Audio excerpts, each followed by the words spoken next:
All right, guys, how's it going tonight? So I thought I'd jump in here, do a little quick video,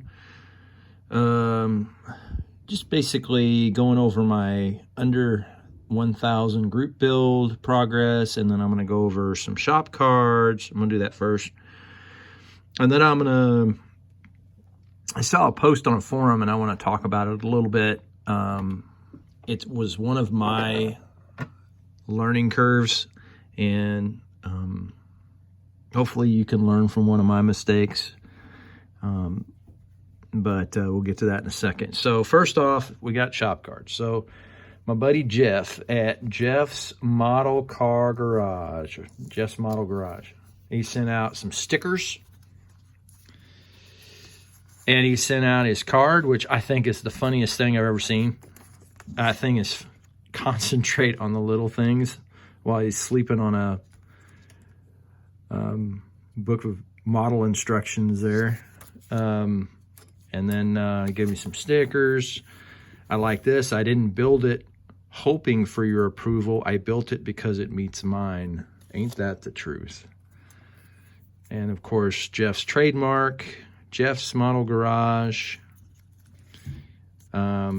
Step on over there. Jeff does a great job for the community. He helps it grow quite a bit by shouting out new channels, and I'm subscribed to a ton of channels, and I've lost track of how many I'm subscribed to, but I try to get out there and watch a lot of videos, but I'm running out of time. And then my buddy Rob over at Time Machine Scale Models.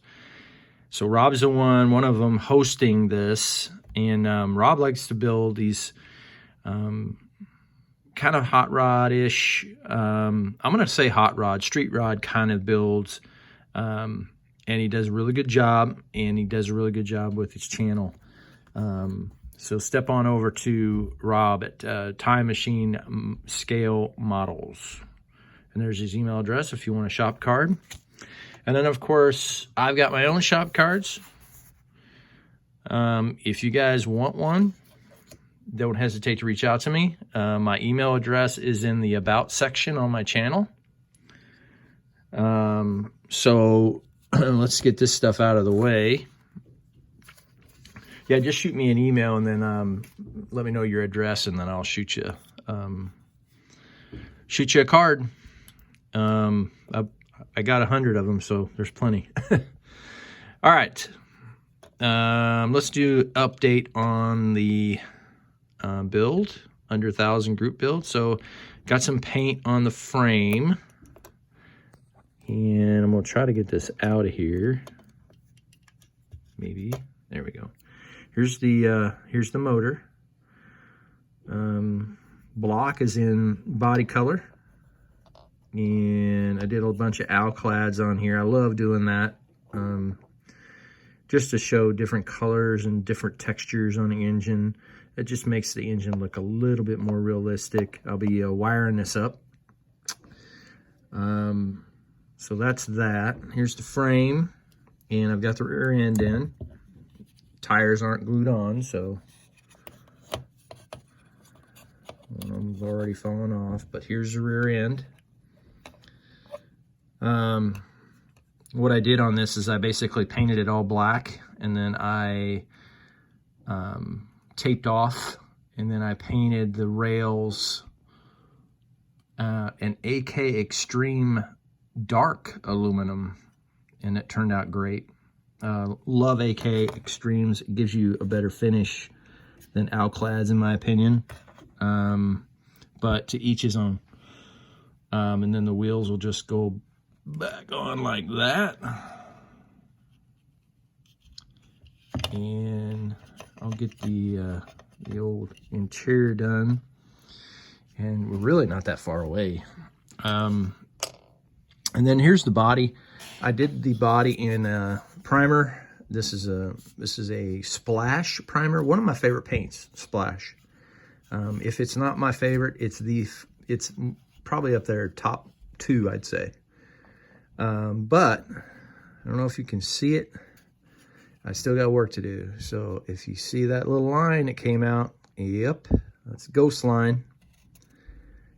Came out during the process on both sides. That was where the mold line was. And you can see it plain as day.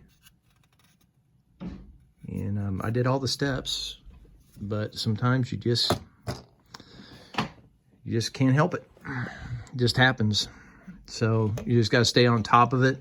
Don't lose your patience. If you want a really nice model, you gotta take the proper steps and get rid of that stuff. So, and here's one of my early models. So this is one that the very first one that I ever did, back halved. So I back halved this. This is the Revell 56, back halved it with the Nova 66. And it turned out okay, but, you know, there's things that I would do different today. For one, the paint. So I wanted to focus on that. There was a guy that posted in a forum, and he said you could see, you know, very clearly swirl marks. You know, the plastic has these swirls in them sometimes in bare plastic, and you can see it on this one. If I go up, you see a swirl mark right here. And he was asking, you know, why is that coming out? Why didn't the paint cover it up? So two things probably happened to this guy. And the reason I say this is because I have made this mistake on more than one occasion. So on this model, it really shows it off. What you'll notice is when I turn it this way, you can see a texture. See that texture? That texture is from too hot a paint and too much paint. So what happens with splash paints, because they're a little hotter than your average paint, if you put it on too wet, or to be honest with you, wet at all, what will happen is it will craze the plastic. And I used to call it road rash, but Justin Hart got on one of my videos and said, no, that's called crazing. And what it does is, because the paint's so hot, it basically etches itself into the plastic and creates texture. And the only way to get rid of that is to dunk it in your pond, in your purple pond. That's the only way to get rid of it. There is no other way. You can sand for all you're worth, but you're still going to have to dunk it. It's a lot less work. But in this situation, I left it because I really, at the time, didn't know what was happening. But now that I got some seasoning under my belt and I've made plenty of mistakes, I know now what's happening. When you spray splash and you spray these hot paints like zero paints, gravity colors, those are automotive type of paints, and you have to spray them in very light coats, very light, and build up the color that way. If you don't, then you're going to get this. If you try to do this in 3 coats, it's not going to work. You have to, with splash, it's more like 6 to 9 coats, really light coats, and then you build your color up. But that's, some people already know this.